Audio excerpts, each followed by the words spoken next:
Hey, my friends, it's Matt. This is the 10-Minute Bible Hour podcast, and you may want to hike up your learning trousers because you are in for one nerdy conclusion to this whole season on Galatians. Oh, we're going down the rabbit hole. There's interesting stuff that still needs to happen as we try to evaluate the one lingering question, which is, did Galatians work? Did the book work? Did the letter work? Did it fix things? Did it make stuff better? I mean, I think we can agree that we both just spent a ton of time on it together, so it worked for us.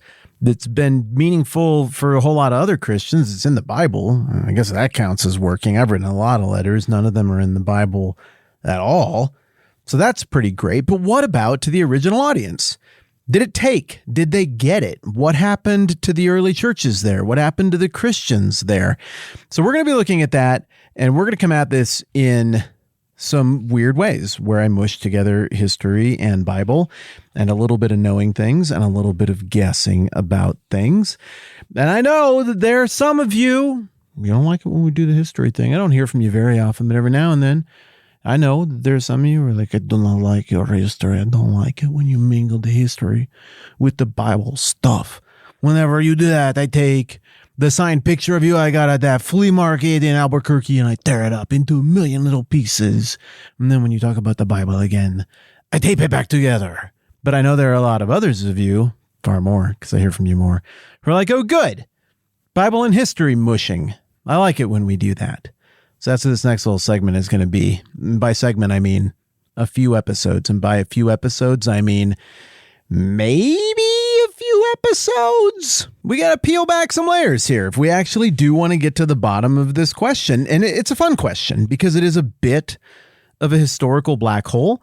This isn't something that's been written about a whole lot. I've been spending some time over the last week doing some original research on this, and I've come up with some really fun stuff. In the course of doing some research on what happened with the book of Galatians, what happened to the early Christians who read it, did the Galatian church work out, did Galatians work?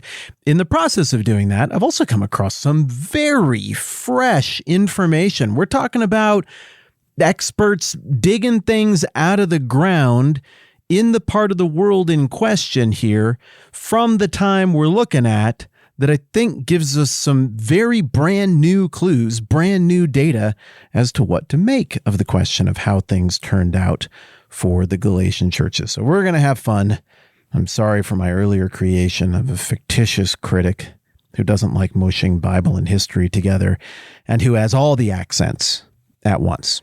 The first and most obvious person we got to follow up on to see how Galatians worked out is the author of the book, Paul. We know quite a bit about what happened to him after he wrote this, but you'll recall that there was some debate on the front end as to who specifically Galatians was written to and when specifically Galatians was written. You will recall that the Roman province of Galatia runs north to south through modern-day Turkey, and it's shaped like an hourglass. You remember this? It's like 270 episodes ago, so it's been a minute. I'd forgive you if you forgot some of it.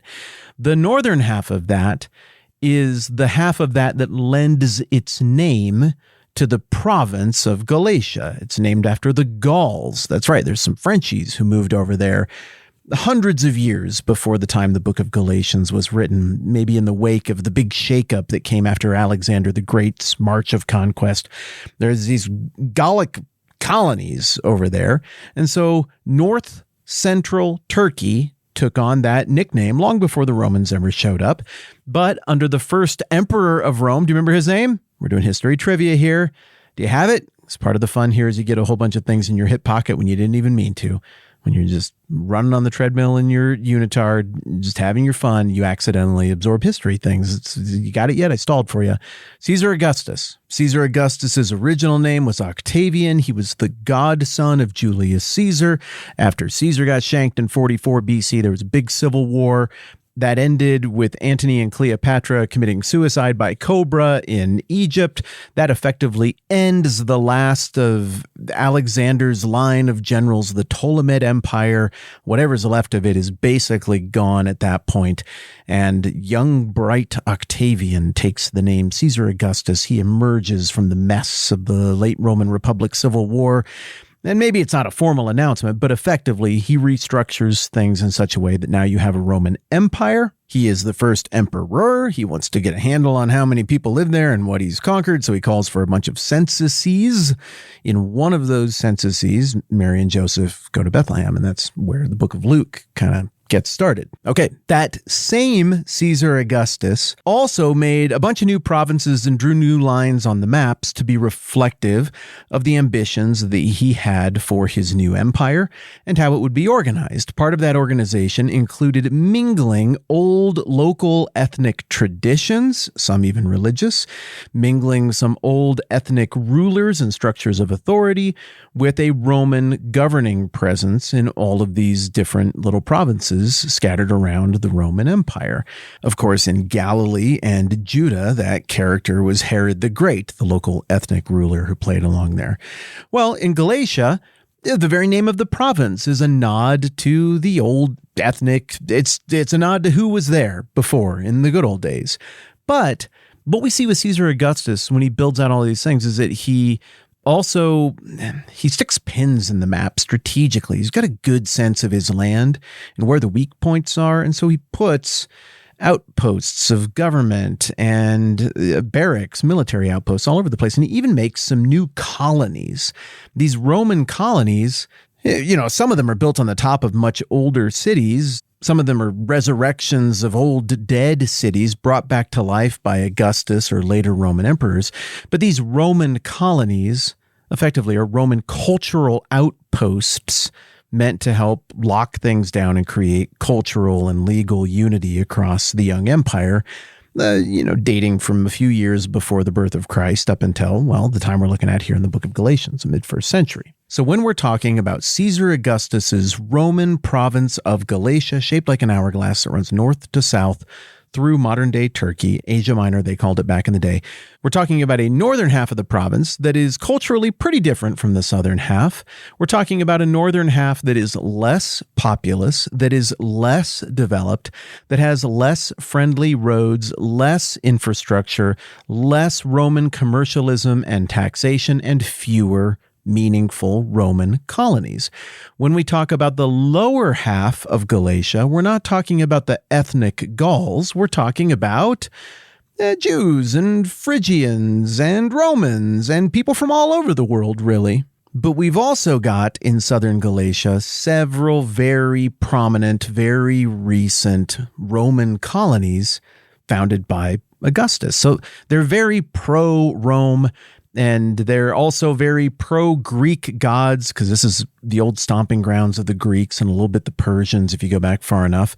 And so that explains some of the antics and things that come up when Paul arrives there in the book of Acts. Okay, so we're refreshed on the North Galatia, South Galatia thing. Paul didn't go to North Galatia that we know of. We have no record of that at all. It is possible that he swung through there on a later missionary journey, but I've done some more research into that since we initially talked about, did he write it to the northern Galatians or the southern Galatians? And as I've learned more about what the infrastructure looked like up there and what the population density looked like up there in northern Galatia, I'm less and less convinced that there's any chance that the letter of Galatians is to North Galatia. I think it's got to be to southern Galatia because we know that he was there, and those four big cities of southern Galatia, Derbe, Iconium, Lystra, and Pisidian Antioch, remember those, we're going to talk about them a lot over the next few days, they're all also in the orbit of where we're going next in the next season of this podcast, which is Colossae. And even though they're quite a ways on a map west of the great city of Ephesus, which obviously got its own letter and features prominently in Paul's travels in the New Testament, the road between Ephesus and these four southern Galatian very important cities where we know Paul was, that road was the equivalent of an interstate highway. It was called the Via Sebaste. Sebaste? I think I'm remembering that right. It has a name, is the point. And a lot of the roads in Rome, we know where they were, but they didn't have names. And the roads that went north out of southern Galatia through the two prominent cities of northern Galatia, Gordion and Ankara, or modern-day Ankara, Turkey, those were more administrative routes. They weren't popular commercial routes. They made their way up north to Byzantium. And you might be thinking, Byzantium? Well, that's Constantinople, which later became Istanbul. That's a big, important city. Yeah, but it wasn't at this point. It hadn't blossomed just yet. So there was a lot of Roman activity maybe on these roads, but I don't think Paul would have gone there based on my research. I think the southern theory is way more likely. We know he was in those towns. I really think this is probably who he was writing to, which means that if you and I want to pull on the thread of what happened to the Galatians after they got this letter, pulling on the thread of the southern Galatian cities is going to be way more useful than poking around at the northern Galatian cities. But I'm still going to pull on the thread of the northern Galatian cities as well, just in case, because I found a couple interesting things about that you're going to dig. Okay, so there's our setup on the whole Galatia thing. Paul went through southern Galatia, we know for sure, on his first missionary journey. It didn't go real well, but you know how Paul is. He was stubborn. He dug in, even though he got beat up real bad. He still apparently left behind some semblance of a church.